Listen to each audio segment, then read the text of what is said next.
Hello everybody. So mowing the lawn and this tire, the rim broke. So if you come in here, I can move it around, shouldn't be able to. You see it's right back here, this piece and this piece separated. I'm not sure what would exactly cause that. I do keep them nice and lubed up and stuff. And also, I guess when it broke and the wheel came down, it broke off the valve stem on the air as well. So we're gonna go ahead and take this off. I'm gonna order a new rim. I'll probably just take it in somewhere, have them replace it. But this is held on by this little snap ring here. And so to get that snap ring off,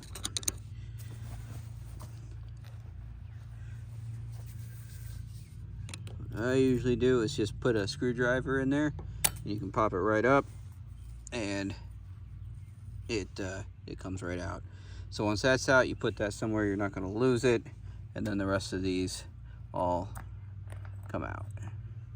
So it's just a couple washers, and then this will come out, and we'll see how many pieces it's in.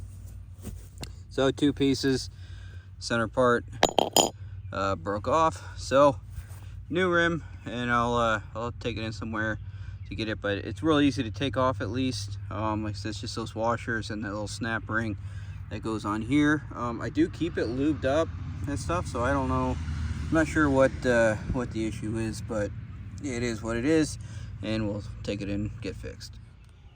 All right, so actually a friend of mine had an extra rim sitting around for whatever reason, so we're going to use this rim, and but it's loose and it needs a new stem. So I got some inserts for inside the tire instead of getting it resealed and everything, which I figure will run me a good $40 just to take it in somewhere. These were $14 for 2, so $7 tube that I'm going to put in here and just kind of see how that works. I'm not going to go through how to put that tube in. I did that in another video, which I will link to. Should be in your upper right corner right now. And once I get this tube in, we will get it back on the tractor. All right, so we got our tire back on, it's inflated properly. Still have the washers and everything that we had before. I brought my grease gun out. You'll notice on the rim, on the back side, there's a port here to add grease in there, which we'll do after we get the tire installed. So pretty simple. We have our spindle.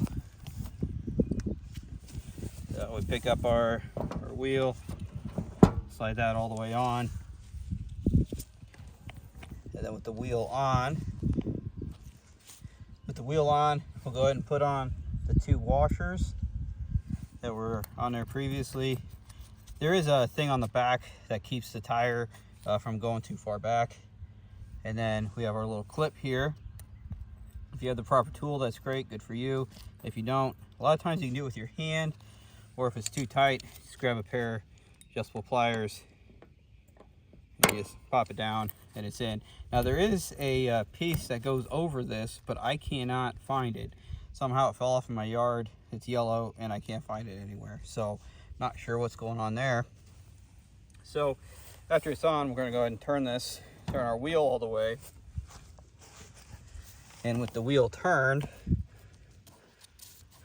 we can access that little grease port, and then we can put our grease gun on it and go ahead and grease it. We'll grease it until the grease comes out.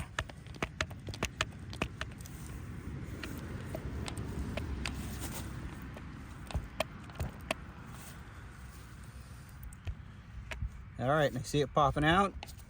So go ahead and take this back off.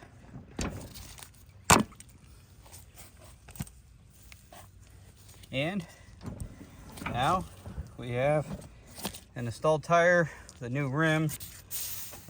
Just pushes on like that. So we're all good to go.